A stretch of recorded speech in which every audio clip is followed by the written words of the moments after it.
4ஆம் நிலை. இயேசுவின் ஆடைகளை களைகின்றார்கள்.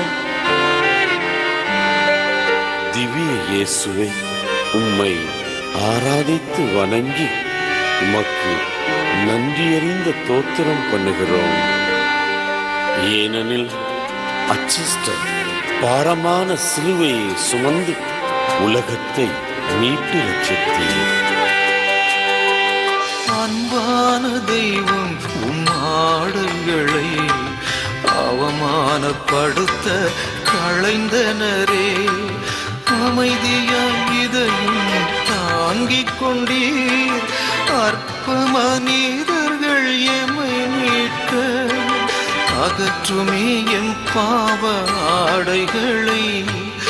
அன்பரே உம்மை அணிந்து கொள்ள எங்கே போ